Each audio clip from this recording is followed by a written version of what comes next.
And man, a couple of rollouts, juking the same defender a couple of times and then finding Justin Jefferson 71 yards in the pitch and catch. Here's what Burrow had to say.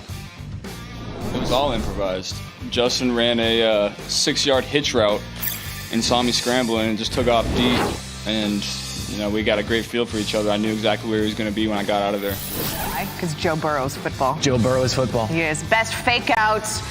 App State's going to win the Sun Belt Conference, so what do? You dunk the coach, Eli Drinkwitz, in Gatorade, except for the first time he thought he saw it coming. No, get him again! And that time, we're actually going to get him. The first time, just a fake out. Sun Belt Conference champs again, 45-38, the win over Louisiana. Boone at noon. Saturday's best get off me. How about Jalen Hurts faking the handoff, throwing to CeeDee Lamb, and look at what Lamb does to the defender. No, And then the stutter step is cruel and unusual in terms of punishment. Showcasing it. 71 yards of his 173 on the day. 325 total yards for Jalen Hurts. But, this play belongs to CeeDee Lamb as OU wins in OT. 32-23. Best recovery. Over Baylor. Yes, best recovery. You're going to have to follow me on this one because it's Monmouth and it's James Madison, second round of the FCF playoffs. Opening kickoff. Lonnie Moore, the fourth. IV kick. Fumbles. Zach Treadway is there for the recovery. Now that's a great recovery, right?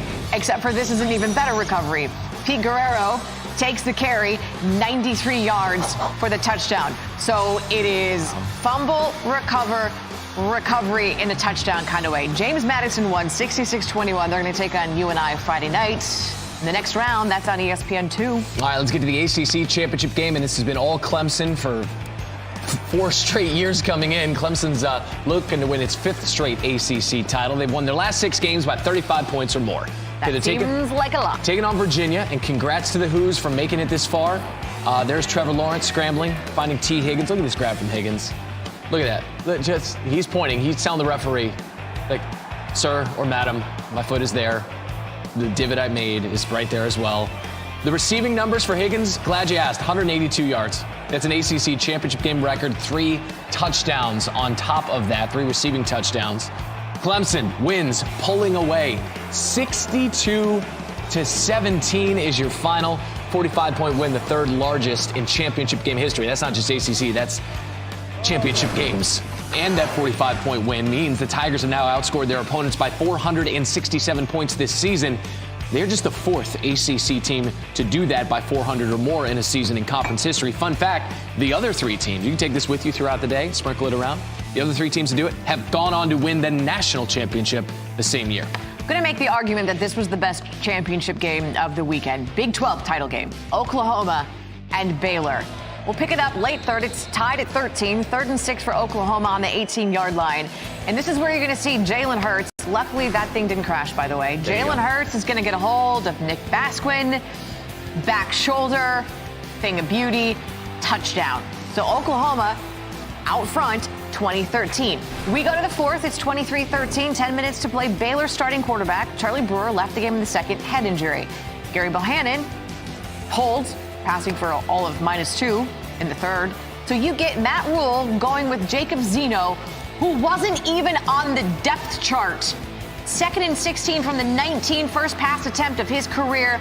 Oh, that's how we're going to do it. Okay. Treston Ebner over the middle, an 81-yard touchdown.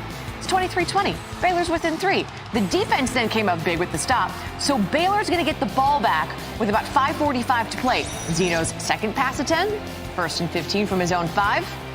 Chris Platt got him. 78-yard gain. But wait, I want you to watch Trey Brown. Dude came out of nowhere and chased him down, maybe saving the game for Oklahoma because Baylor had to settle for a field goal. So it's 23 for you, 23 for you. We go to OT. Face mask penalty on the first play of the drive for Oklahoma. So it's 2nd and 4 from the 5. Ramondre Stevenson, handoff, 5 yards. That's a score. It's now 30-23.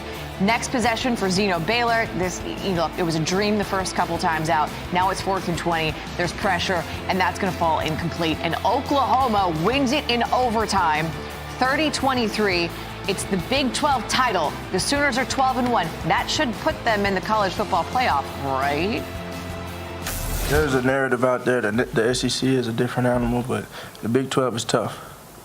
Has really good teams. Baylor, they're a really good team, very physical team.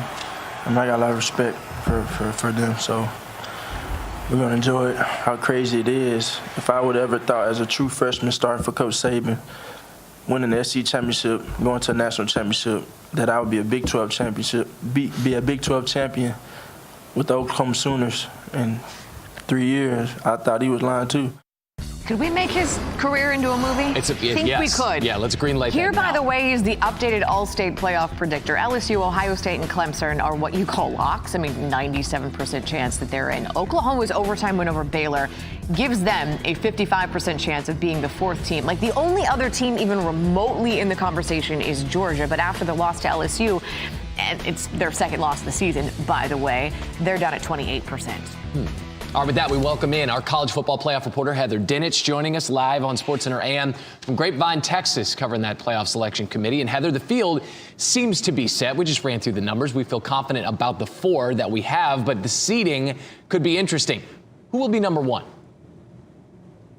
I think the selection committee goes with LSU for number 1. I think they jump Ohio State because they have the resume. LSU right now has 4 wins against teams currently ranked in the CFP top 25. Alabama, Auburn, Florida, and now Georgia, which was the selection committee's number 4 team. And they did it on a day when Ohio State needed a comeback to beat Wisconsin. LSU handled Georgia with ease, and I think that will be the difference when they come out of that meeting this morning. All right, we will get our answers later today. That's our college football playoff reporter, Heather Dinich, with the insight for us on SportsCenter AM. As for when we will have it, the exclusive reveal of the college football playoff matchups in the Chick-fil-A Peach Bowl and the PlayStation Fiesta Bowl to be played on Saturday, December 28th. Reese and the guys will also unveil the New Year's 6 bowl games and have the final top 25 rankings in a 4-hour special.